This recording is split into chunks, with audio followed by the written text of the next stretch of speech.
Hi and welcome to Wednesday. It's time for live Q&A and you are so welcome here. I invite you to begin with just checking in. How are you doing right now? And you can do this either with your eyes open, softening the gaze by just looking a little bit lower, or closing the eyes, whatever feels good to you. I find that it's often easier to do that by closing my eyes.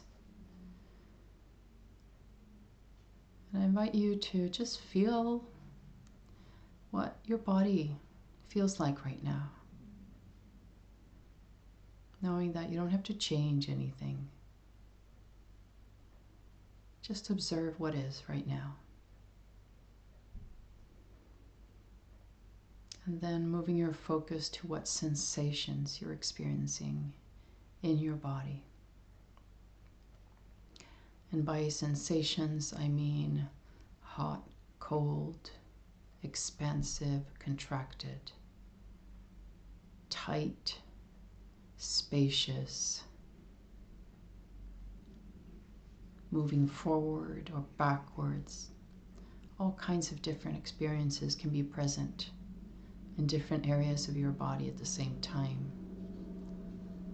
Sometimes in a specific area, a small one, sometimes a big area. And there's no right or wrong when it comes to what sensations you're experiencing. I invite you to just notice what is right now. And then paying attention to any emotions present right now. And where in your body you feel that emotion.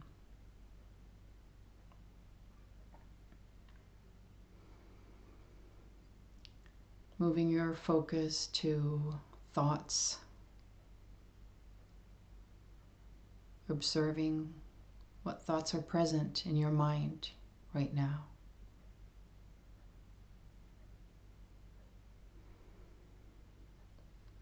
And then coming back.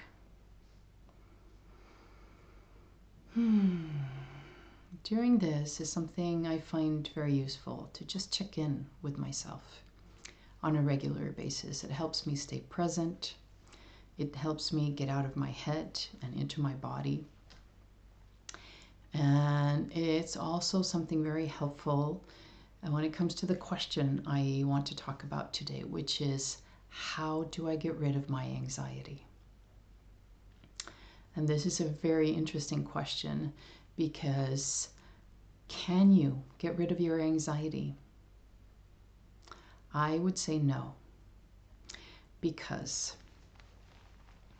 anxiety, just like all other emotions, has a purpose. There is a reason why it's there. All emotions are ways for the body to communicate things with us.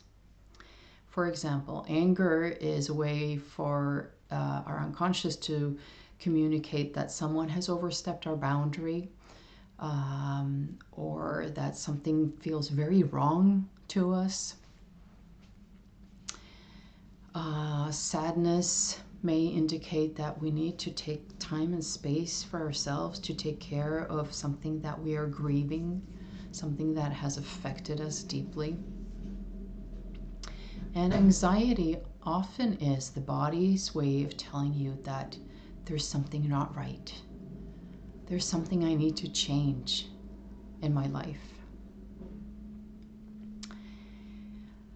And how anxiety feels in the body can be very different. Sometimes it feels like this hot tightness in the heart, like some people describe it as this big, huge cat sitting on your chest, or feeling like a big blanket is all over you, unable to making it really hard for you to breathe. It often affects the breathing. If you ever are experiencing anxiety, check in where you're breathing. We often breathe up here and not down in the belly. And that is also something that we can use to move out of the anxiety and into a place where we can take care of it in a more constructive way. Because when we're in that state of anxiety, it's the stress reactions that are on in the nervous system, which means that the part of the brain that is able to solve problems and think creatively and constructively is off the chart. It's turned off. So by allowing yourself to take deep breaths down into the belly,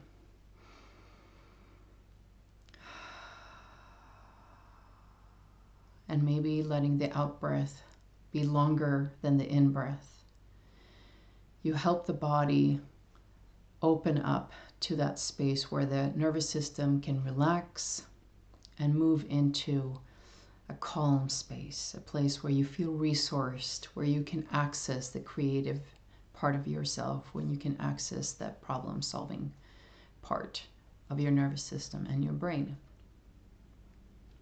And it's also a space where you easier get in touch with your intuition. And the intuition is a really good tool to find out what is it that is underneath the anxiety. What is it that the anxiety is trying to tell me? And there's so many ways of communicating with the anxiety. But if you want to do that, first you have to calm your nervous system, get into that state where you can access that part that is able to listen to the answers that are there. Because if you're in that state of anxiety, they're not available. They're not accessible to you. It's as if the body is trying to get your attention. Please listen to me, listen to me. And if you've ever had a really intense anxiety or panic attack, you know that you listen, right? It's impossible to ignore that experience in your body. So let's pretend that we've done the deep breathing. We feel that the body starts to relax. We start to access that part of the nervous system, our brain, the part in the body that can connect us to our intuition, to our inner wisdom, and is able to communicate with the anxiety and to understand what is it it's trying to communicate with us. What do we do next? So one thing you can do is just sit silently and ask the question, what does the anxiety want? What is the anxiety trying to tell me? And just listen. Sometimes we receive an answer really quickly, like even before we finish asking the question. If that is the case, then you know this is my intuition speaking. Other times, silence. Nothing happens. And that's okay. Especially if this is something that you're not used to doing.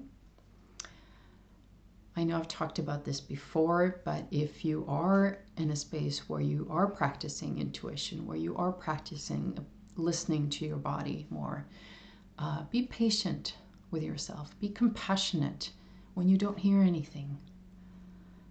Because it is like learning a new language. And it is a language that might be like learning Chinese. New letters, new form of writing, everything. So of course it's going to take time. Another way of communicating with the anxiety and receiving answers around what it's trying to tell us is by journaling. Asking the question, hey, anxiety, what are you trying to tell me? And then start writing. And imagine that you're allowing the anxiety to control your arm and control the pen and just start writing whatever comes out without judging, without analyzing what's coming through. Just write. Write. Whatever comes through. You can analyze, you can look, you can try to understand all of it afterwards. It's like opening up to that creative train of thought, to that, I can't remember the word right now. It doesn't matter. Brainstorm, that's the word. Open up to the brainstorm.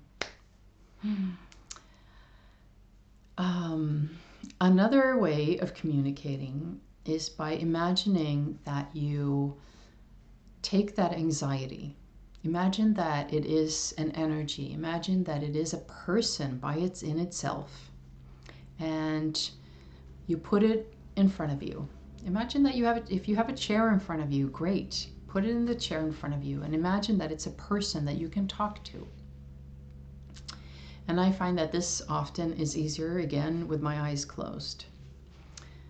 And have a conversation with it. Ask it, hey, what is it you want from me? What is it you're trying to tell me? Why are you here? And something that can sometimes get in the way for us to be able to hear the answers is if we're really angry at the anxiety, if we are wanting to push it away, if we just want to get rid of it. So if that is the case, if you feel that you hate the anxiety, which is a very understandable, if you feel that it's controlling your life, I invite you to explore where in you there is a part that is ready to listen to it, ready to have a tiny bit of acceptance, a tiny bit of understanding. And it can be like your toenail. It doesn't have to be a big part of you, but know that there always is a part that is ready to listen. Another thing that you can do if you're feeling really angry with it, feel the anger, feel the frustration, and imagine that you say, I hear you, frustration. I feel you. And I accept that you're there, and I'm just going to put you to the side because I would like to communicate with the anxiety. I would like to listen to what the anxiety has to tell me. Let's see if there's anything else I would like to share about this. Okay, so sometimes when the answers you receive about what the anxiety is trying to communicate could be things like, that person makes me anxious. And maybe that person is someone that you live with. And in that situation, it's not that easy to just get rid of that person, right? If that's the case, or if you receive answers that you realize, oh my God, this is huge, I can't just change this.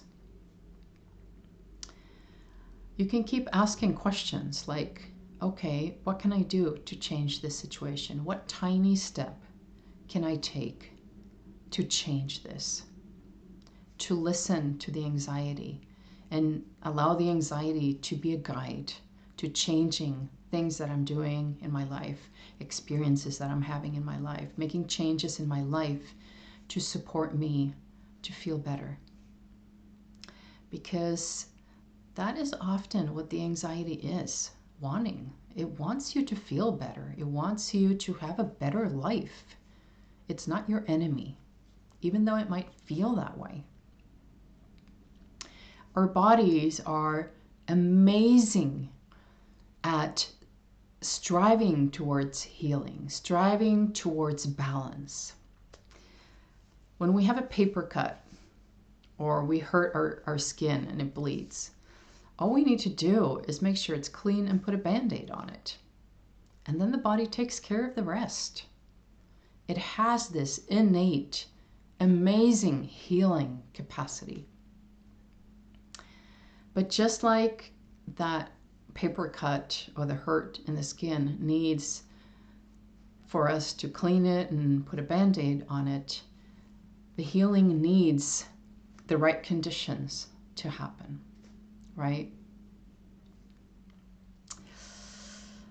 Okay, loves, I think I'm going to leave you with that because that is quite a lot to work with.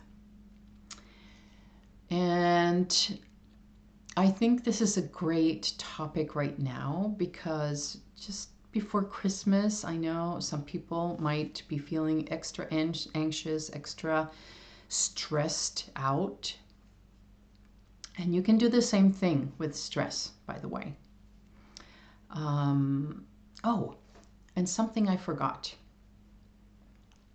that I also think is a really good thing to do is when you connect to the anxiety, when you connect to the stress, feel where in your body you feel it. Because when you localize it, when you locate it in your body, it's easy to either put it in the chair in front of you or to have a conversation with it, or to another tool that you can use. Imagine that your anxiety feels like this big, huge red fire in your chest. Another tool that you can use to open that ability to communicate with it is imagine that you turn down the dial on that heat. You make it a bit smaller. You turn down the temperature on it. Imagine that it becomes a little bit cooler so that all of a sudden it's manageable instead of being this thing that's just like overwhelming. So that's something else that you can use. Play with it. Be creative. And I know the creative mind isn't always on board when you're in the midst of this really intense anxiety or panic attack. So I invite you to practice using these tools when you're not anxious, when you're not stressed out. When you play with it, maybe with a sensation of pain, a sensation of contraction. Play with another form of experience in your body. And you never know, you might get really interesting and helpful answers. Let's see, is there anything else? Yeah. So this is leading me into a workshop that I am offering next week on December 6th at 7 p.m. Central European Time. And in this workshop, I will be giving you other tools to take care of challenging emotions, challenging experiences. More specifically, anger, frustration. And we will also be working with the sadness, because often anger and frustration is a protector of sadness, of feeling hurt, feeling vulnerable, or whatever it is that we're experiencing. And anger and frustration and sadness and all of these things are, for many of us, emotions that we've been taught not to feel. They're like the bad emotions. And I don't believe there is such a thing as a bad emotion or a good emotion for that matter. There are simply emotions. There are simply experiences that are trying to communicate something, reactions to something occurring in our life. And when we give space, when we hold a safe space for us to express these emotions, we are able to open up space within ourselves so that we can attract what it is we desire in life. There's more space for joy. There's more space for peacefulness. There's more space for pleasure. There's more space for love. And that is why I am going to hold that workshop next week, because oftentimes that's what we want more of during Christmas. We want to feel peaceful. We want to feel excited about Christmas, inspired, feel the love. So if you're interested in joining me, it's a free workshop. We will be doing it for about an hour. And the tools I will be teaching are adapted to people that are experiencing fatigue. And I think that's important to mention. And what you can do is you can register for the workshop in the link in my bio. And if you follow me here on Instagram, I will be doing more advertising for it. So watch my stories where I will be putting more information and the links to it. And as usual, if you have any more questions that you want me to answer here, you can either send me a DM or join me live and ask them live. Okay, loves, we're going to wrap up with 3 deep breaths, giving ourselves space to integrate all of this. So breathing in through your nose, breathing out, making a sigh if that feels okay. Breathing in, breathing out.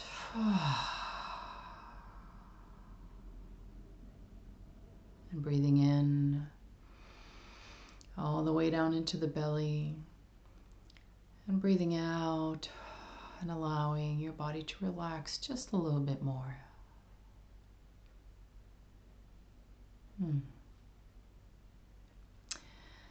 So thank you so much for watching, and I hope you have a lovely rest of the day, wherever you're at, whatever time it is. And I would love to see you for the free workshop that I'm calling Blissful Christmas, on December 6th at 7 p.m. Central European Time, that you can sign up to in the link in my bio.